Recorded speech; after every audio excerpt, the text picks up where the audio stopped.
Ayan, so welcome back po, no, dito sa Day Enrica YouTube channel. At ano po tayo, crossover po muna tayo, no. Dahil po isa po sa mga ano natin, hilig po natin ang sports, no. Kaya pasadahan lang po natin, no, na magkaroon po tayo ng topic, no, dito po sa ating channel about sports. At yan po may kinalaman sa nagaganap na Asian Games diyan po sa China, no, kung saan po ang ating Gilas Pilipinas makakasagupa na po ang Jordan. Yan po ay after nilang makakalaban ang dalawa po nilang kahanay diyan po sa Group C, no. Una po nilang tinalo ang Bahrain at ang sumunod naman po ang Thailand, no. At ang pinakaabangan nga po at sinasabi nga po ng marami na ang challenge nga po sa koponan ay ang makalaban po ito pong Jordan, no.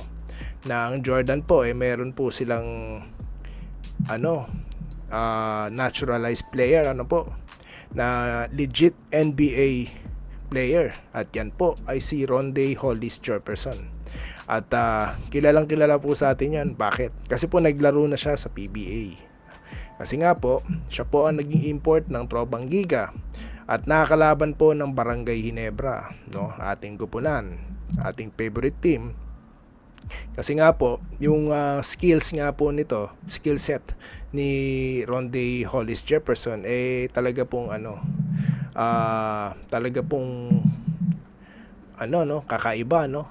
Talagang hindi lang po talaga siya hindi lang talaga offensive player and at the same time offensive and tawag dito, yung passing ability niya po. So ibig sabihin, hindi lang siya basta scorer, no. Marunong din siyang mamasa.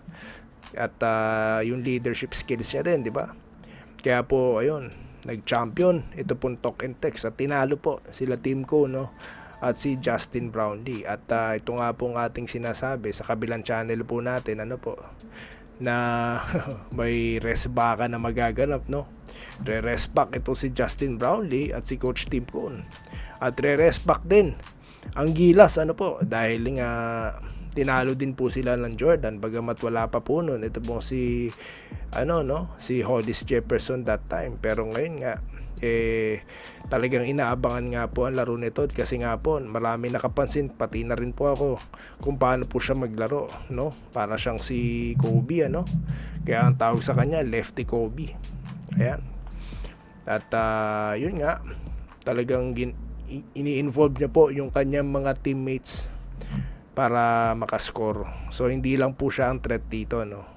Pati na rin po yung mga teammates niya dyan po sa Jordan. Kaya po ang dami po nag-aabang niyan. Alam niyo po sa kabilang channel,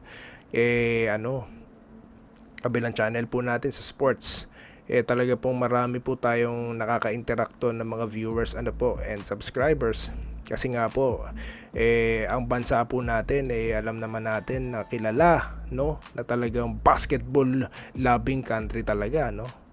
At kaya nga may mga may mga NBA legends po na talagang pumupunta diyan, po. At dahilan din po 'yun para isagawa ang World Cup, po, diyan po sa atin. Kaya talaga pong malaking bagay din na mapag-usapan din po natin dito sa Day Enrica, po. At yun nga po ang updates natin sa ngayon, no. 2-0 po tayo sa basketball, sa men's basketball, po. At gayon din po ang Jordan, 2-0 ngayon. Ito po ang bakbakan para po sa malinis na record, no. And not just that, para po maka-advance na, no. Para mas maganda po kasi talaga yung yung diretso ka na. I mean, di ka na dadaan sa iba pa pong mga labanan, po. Ito talagang diretso na sa susunod na sa susunod na stage. Ayan. At napaka-exciting po ng mga kalaban doon, po. And of course, yung host China din, So ngayon, naging focus lang po tayo muna dito sa ating mga nakakalaban. Na una nga ang Bahrain, Thailand, po, na parehas nating natambakan bagamat muntik na po tayo sa Thailand, po, dahil nga kahapon, dahil nga humabol po sila from 21 point lead, na ibaba po nila ng 5, no. At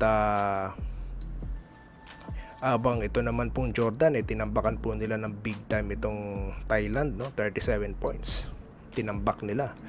So kung titignan nyo ang numero, what are the chances for us, no? Pero hindi, confident daw po ang ating mga player na matalo itong Jordanians basketball squad.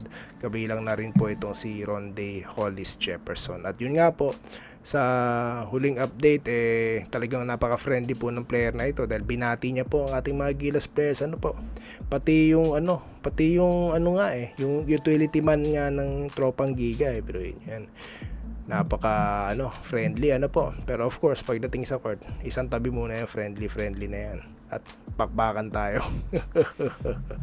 No, so yun lamang po ang ating update, at titignan ko po kapag maganda ang response kung nagustuhan nyo po may mga ganitong content din dito sa ating channel sa Day and Rica. At may announcement nga po pala tayo dito sa Day and Rica YouTube channel, at soon po yan. So yun lamang po at magkita-kita tayong muli sa mga susunod na mga video content namin ni Rica dito sa Day and Rica YouTube channel.